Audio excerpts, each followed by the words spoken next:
What's up? What's good? Matt Clark here at the new Matt Clark. How are you? We're just going to wait for some people.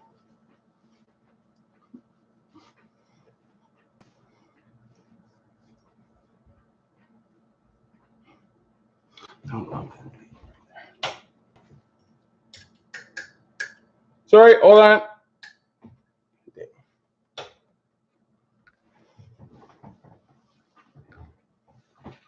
What's up? What's up? What's up? How are each and every one of you doing? Matt Clark here at the new Matt Clark. I want to say thank you to each one of my 1,500 subscribers. We have made it. We have made it. Wow. So, today I want to speak about doubt. Doubt. What happens when we have doubt? But I'm going to wait a second. Heights and Blue, what up? What are you guys saying?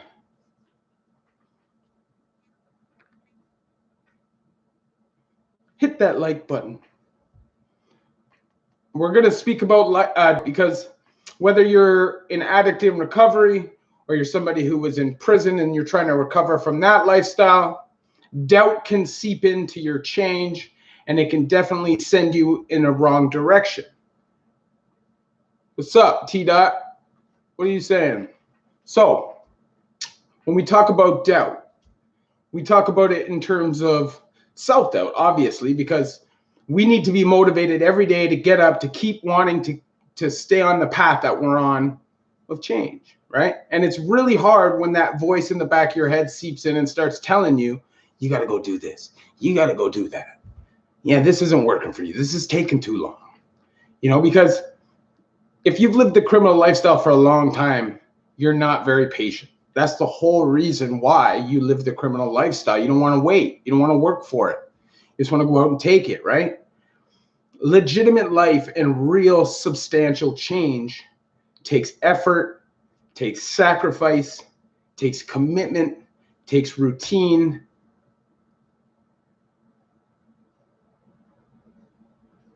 Can someone get off a life sentence? Like, you can't ever get off parole. You can get out, but there's no end to the parole. You're on parole for the rest of your life. Over time, you can drop stipulations, but you're always on parole. So as doubt seeps into your life, you will slowly, bit by bit, there's a bit of a delay. Hold on.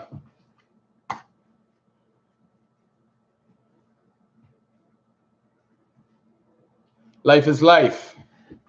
Anyways, so you can't let those fears seep into your mind and get in the way of the progress that you're trying to make in your life. So don't allow that to happen, because it definitely happens. Like, I'm definitely on the right path in my life, but every day I have doubts. Every day I doubt how good it's going to be, how comfortable my life is going to get, how much real success am I going to get living as a civilian.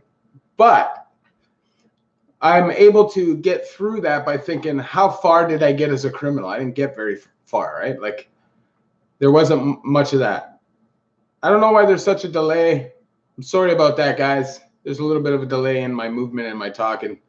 Can you guys hear me properly?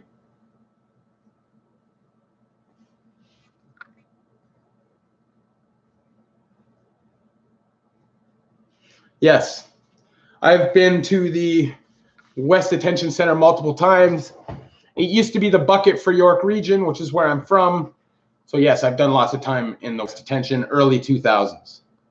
That place was definitely wild. I went to TIAC for young offender. Now, young offender used to be in the West Detention before TIAC, and it was crazy the same way that TIAC was. As adult, it's pretty, as a lot of the Toronto jails are, they can be a little offside. You know what I'm saying? Especially if you're an out-of-towner. All right. Thanks, Flashback Max. I'm trying, man. It's never delayed or skipped like this ever. So I don't know if it's the connection, the Wi-Fi, or what. Maybe it's the weather. Oh, the West Detention, though. I didn't love it. Dirty. Bad coppers that like to put their hands on inmates. and you'll get jumped there if you try to stand up for yourself. With the coppers, they're more of a problem than the cons, you know.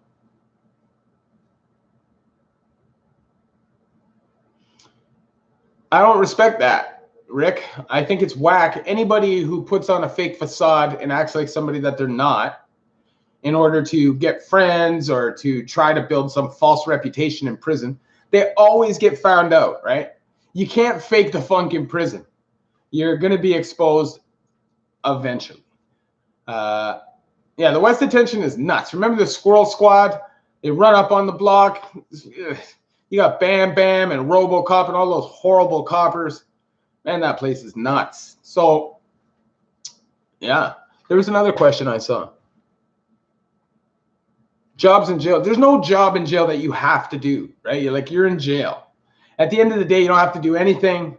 If you're in federal, they want you to work. Obviously, they expect you to work, but it's ultimately up to you. They will consequence you for not going to work, so you'll get dropped down to like the lowest level of pay and all that. What's good? What's my doubt, Dirty Pat Walsh? My doubt is like, do I really want to live like this for the rest of my life? You know what I'm saying? Like, at times, my life seems like it's a little more stressful than it has to be. But I understand that I'm going through this change. And right now, it's not going to be easy. Like, I work a lot. I do 50 plus hours a week. So I don't have a whole lot of free time. And every time I do have free time, I'm exhausted. But the other doubt that I have is probably just saying, am I going to be able to get to where I want to get? And sometimes it worries me that maybe the doors won't open. You know what I mean? That's all. Those are my doubts. But I don't doubt myself because I've been through so much. I feel like as long as I'm around the right people doing the right things, I'll be fine.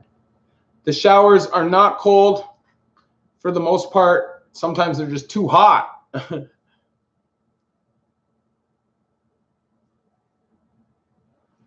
App City, respect, man. I appreciate that. Thank you. Do I have to work these jobs because of parole? No, like I'm not on parole anymore. You do, though. You do have to work when you're on parole. There's no doubt about it. They will put you back in prison. But that's not why I work. I work because I enjoy working. It's something that I feel like I need to do. It keeps me in good physical condition. I walk 25,000 steps a day. It's like equivalent to 17, 18 kilometers. I literally just walk all day long. And when I'm not walking, I'm using a power washer. Rarely am I, I drive around in machines and stuff, right? But that's a small part of my day. So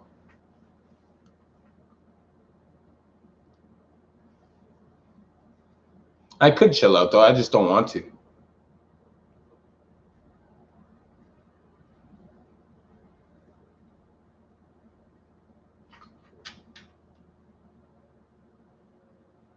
Yeah.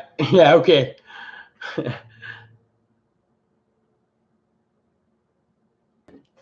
It depends. Unknown. You bang out. It depends on each person is different. Some people can live with somebody after they fight. Some people can't. It just depends. I don't know. That just depends on the situation. Now, a lot of people will respect you for that, but still won't be able to live with you because there's a huge trust issue after you have a fight, obviously.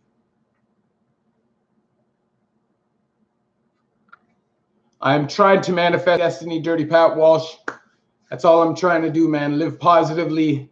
Try to inspire as many people, That's it.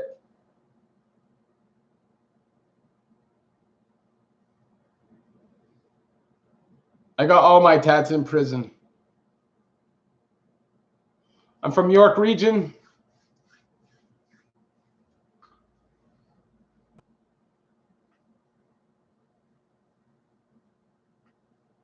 The first meal I had was Dairy Queen, just because I was going to treatment and I had to stop somewhere and I just wanted to get something that, you couldn't get inside. So that's what I got.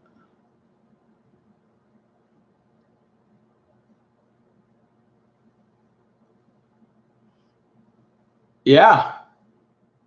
SSJ Dragon. Yeah, that's kind of exactly what happened. You know, I just decided that the lifestyle was what I wanted to do. You know, I wanted to live by my own rules. I wanted to hang out with who I wanted to hang around with, and I wanted to do it at my own pace. So it is what it is. Prison tats hurt more. Prison tats are done with a single needle most of the time. It's usually sharpened guitar string that's sharpened with sandpaper on a fan. So, you know, they can be prongy. By the time it's done, your whole arm will be cherry red. But if you want tats, you know, pain, they all come with pain. So it's all in your mind.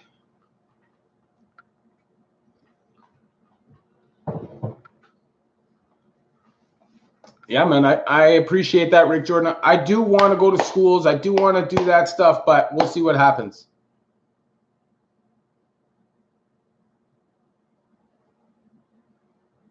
No.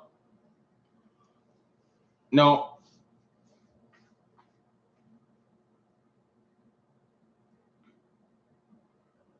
I never, ever carried a shank.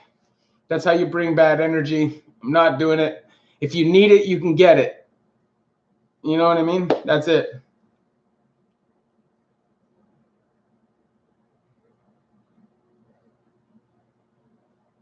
What do you mean, Catherine May?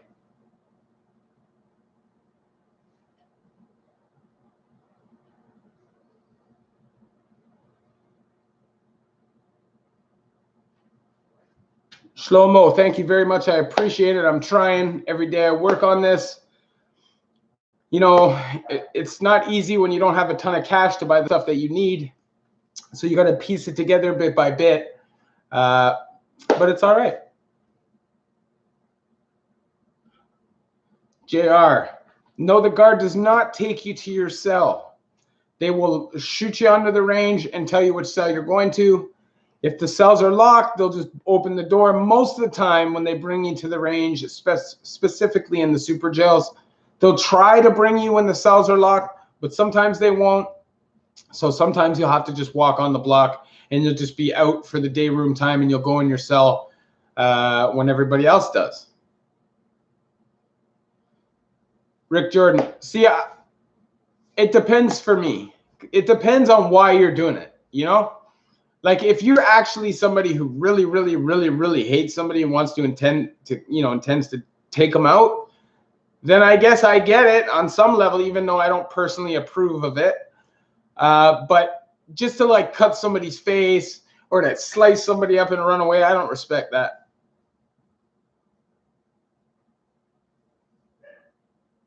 Steve Wilkos, appreciate it. Hope you're good.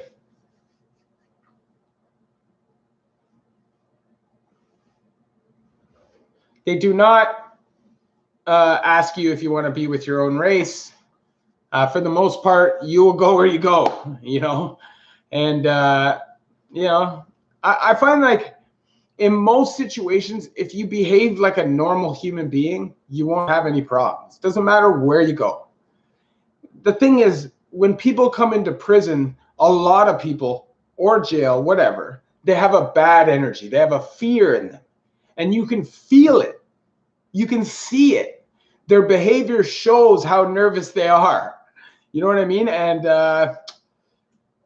sometimes that can just bring out the dog in people, you know? And when you're locked in that kind of a circumstance, sometimes it becomes a little dog eat dog, and you can get ahead of yourself.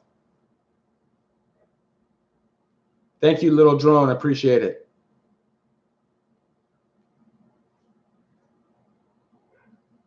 I'm going to stay on for about a half an hour, so I got about 15 minutes.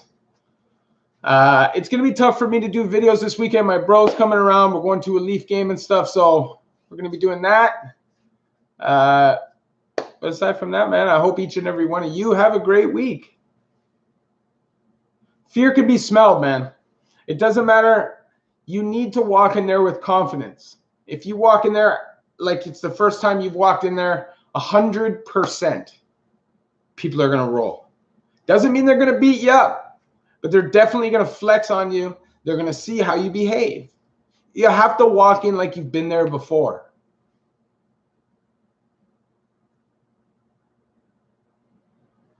Yeah, like in Toronto, it's the same thing. You think downtown Toronto, you go to the south, the east, or the west, and you don't know anybody. You think you're getting a lot of the amenities that come to the block if you don't stand up for yourself?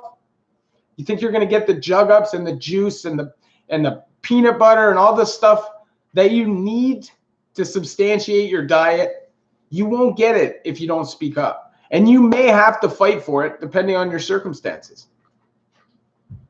That just may be the case. You know what I mean? So you have to do it. There's no half stepping, because if you don't do it, then you're just going to get punked out every minute of every day. And who the hell wants to live like that? You have to fight, man. You go to jail, you're man enough to go to jail. You got to be man enough to fight. You know what I mean? That's just facts. So, any more questions?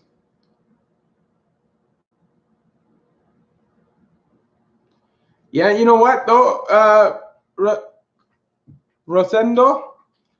Honestly, there's not a whole lot of fist fighting in Toronto either. For the most part, you're going to get a carbon fiber. You're going to get your face cut. You're going to get poked up.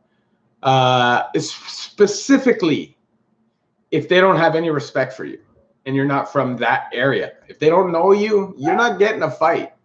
You're not. So you do have to weigh your options, right? And a lot of the time, you just have to be super aggressive.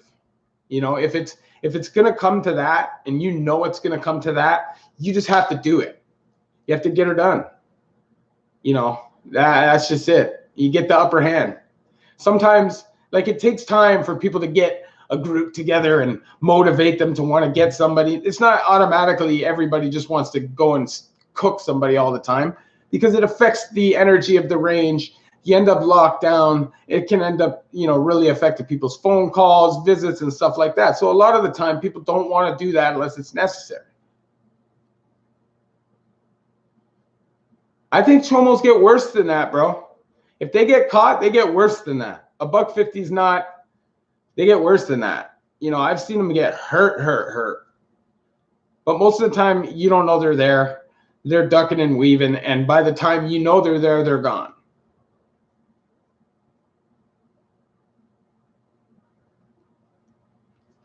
Little John, well, first of all, I do this. I work 50 hours a week. I have an amazing relationship. I want to get into schools. That's something that I want to do. But I just work so much. I don't really have time to plan anything, to get anything done other than my YouTube channel, because by the time I do this and by the time I work, I have zero time for myself. But I would like to contact Stonehenge Therapeutic Community and see if I can start getting some people in there. If they contact me, I also speak to people daily on Instagram. I get questions all the time. Little drone, what is $150? $150 is getting a razor blade or so whether it's a carbon fiber buck knife or a razor blade, a lot of time they'll come up behind you and they'll pull. They'll pull with the razor and push the back of your head. It can be rough, man. I've seen them to where they've literally opened guys up from here to here, and they're wide open. You can see their whole teeth. It's bad, man. Worst prank? Ooh, I don't know. I wouldn't say I've seen a lot of pranks because it is prison, right? So, but I will say this. In jail, I saw a guy go into a man's cell, take a deuce. First, he put all kinds of toilet paper down, drop a deuce, and then lock the man's cell for 3 hours while everybody was locked out of the cell, and just let it fester in there. It was bad, man. Bad. Ugh, it's rough, man. $150. You're never the same person again after that, man. I've seen some people just, rough. Of course, you see some high-profile guys. You see guys that you see in the news. You see mob guys. You see high-profile biker guys. But that's in every prison. That's life. That's every prison. Wherever you have jail or prison, you're going to have organized crime and stuff. Just is. Now, if you have a celebrity that comes in, they're not going to most likely be in population. I know Lloyd Banks was in Maplehurst, and I know he was in segregation. I know Ja Rule was somewhere, and he was in segregation. You can't really put these guys on range. I know a lot of people think that because guys are tough or they're big and they're strong, that they can't be touched. But you come to a different city and you don't know anybody and you got money in the bank, believe me, they're going to try and get you. I'd rather not, T-Dot. You know, I don't want to call out any names on my channel.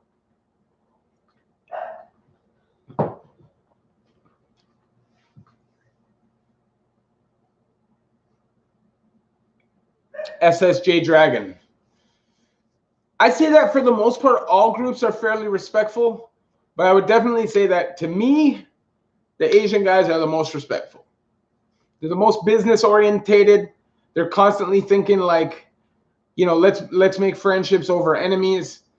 I feel like for the most part, they beef with each other. They don't beef with outsiders, and they're fairly good and easy to deal with.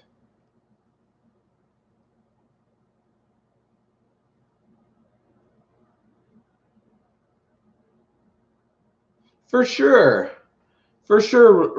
Rosendo. But your city's nuts. Those guys ain't soft. A lot of those guys from your city.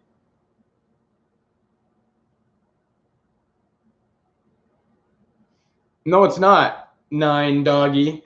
If you go watch my channel, it's not all about prison violence. You know, at the end of the day, when you do a video, you could do a video as motivational as you want, okay? But you also have a channel that you need to drive people to come watch so they can watch those motivational videos. The problem is, it's hard to get those motivational videos out. I can make a video that says motivational, life-changing, and YouTube will not push it. But if I go put out a video that says prison violence, it'll be pushed. I'll get way more views on it. That's what people want to watch. So you have to use those to bring people in.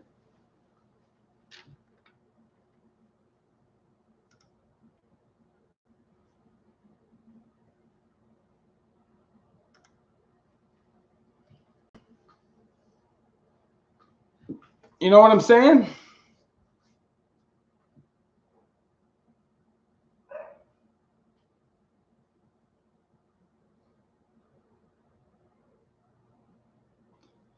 Yeah, I think you get a lot of stuff like that, Rosendo. I think we get a lot of gangs up here. I don't know about Kings. I'm sure there are some up here, but there are a lot of Latino gangs for sure. We have lots.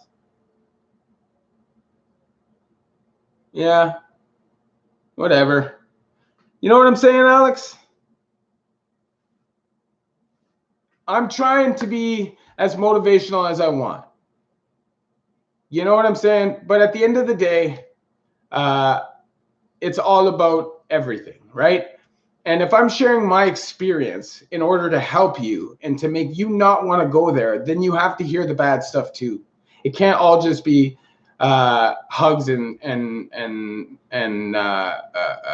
what's it called? Hymns. You know what I mean? Sometimes you got to hear the brutality of it so you don't want to go there.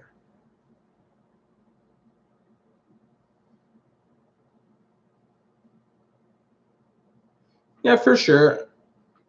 I agree, K9. So, any more questions? I got about 5 minutes left on here. It's been great talking to you guys. I'm going to try and get another video out maybe Friday, Saturday. But like I said, my bro's in town for the weekend. I'm super excited about it. So, thank you, K9. I appreciate it.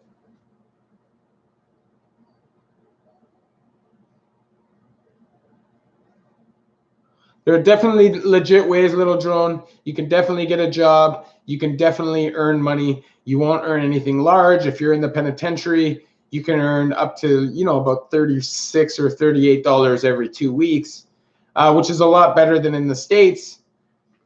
But in provincial, you earn nothing. You get nothing. If you don't have family, you get nothing.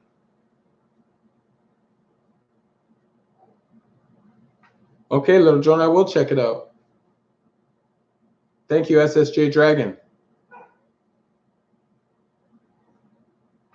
You know what I'm saying? Like, this is the thing. Whether you're in Canada, whether you're in Norway or Sweden or anywhere in the world where there's prison, okay, no matter how soft that prison is, there's still going to be people there that aren't soft. Every single place in the world has bad boys. Every single place in the world has murderers. Every single place in the world has rapists.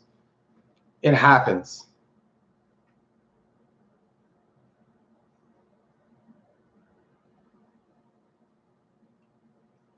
Shlomo, definitely. I think trades need to definitely be brought back. And I just think there needs to be a greater concentration. Hey, thank you, Richie. Appreciate it, Fox. Thank you very much. That's the first donation. Richie, appreciate it. The first donation in live. But I would definitely say that rehabilitation, government-funded rehabilitation program-based halfway houses like Stonehenge Therapeutic Community should be there. Stop barking. Sorry. My dog's driving me nuts.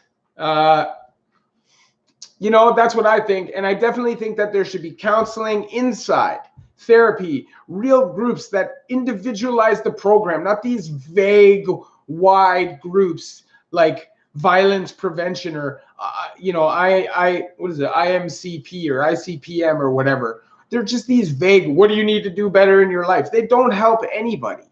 We need like real design programs so we can get at the core issues that put people in prison, whether it's addiction or anything like that. I don't know. Who knows? We'll see. Hey, Jarrett.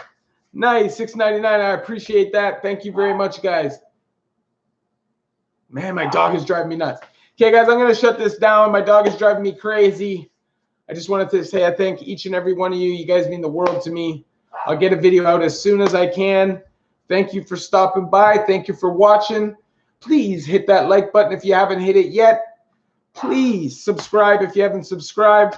We try to do videos on prison reform, prison life, just life in general, addiction, rehabilitation, all that good stuff. Stick around. We'll be doing videos in the future. Day by day by day, we keep trying to get it. Thank you very much for watching. Love each and every one of you at the new Matt Clark. Thank you, Richie, and thank you, Jarrett. You guys mean the world to me, man.